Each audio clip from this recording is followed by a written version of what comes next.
ওসমান আলীর উপর যখন হামলা করা হয়, হামলার সাথে দেখবেন যে জামাত বিএনপির একটা মব ক্রিয়েট হয়ে গেছিল।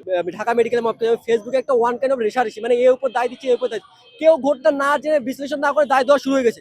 মানে আলটিমেটলি দেখেন, এখানে যখন জামাত বিএনপি নিজেদের মধ্যে সংঘর্ষে জড়াবে কিংবা অন্য কোনো দল এসে সংঘর্ষ হবে, আলটিমেটলি লাভ হবে আওয়ামী লীগ এবং ভারতীয় যে অধিপত্য তাদের লাভ হবে। দেখেন এখানে আমাদেরকে আগে বিশ্লেষণ করতে হবে ঘটনাটির সাথে কারা জড়িত। আমরা যদি নিজেদের মধ্যে ক্লাসে চলে যাই, আমাদের নির্বাচনটা অবশ্যই বানচাল হয়ে যাবে।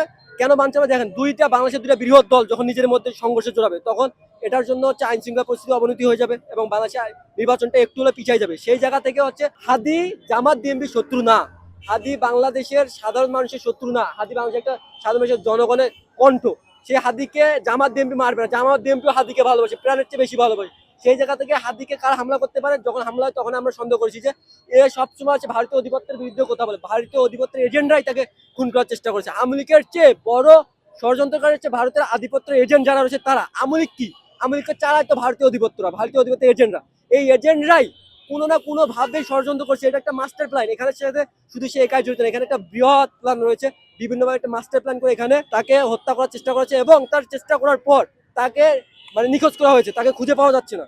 এবং এটুকু অনুমান করা হচ্ছে যে তাকে অলরেডি ভারতে পাচার করে দিয়েছে। তার মানে আমরা এখানে বুঝতে পারি যে এখানে বাংলাদেশকে নিয়ে একটা বড় মাস্টার গেম খেলা হচ্ছে এবং একটা বড় রকম ষড়যন্ত্র করা হচ্ছে। আমাদের সবাইকে সজাগ থাকতে হবে, অন্তত নির্বাচনের আগে যেন এরকম কোনো অস্থির পরিবেশ ক্রিয়েট না হয়। জুলাই যোদ্ধাদেরকে সবসময় সম্মুখ সারিতে থেকে এই পরিস্থিতিকে কন্ট্রোল করতে হবে।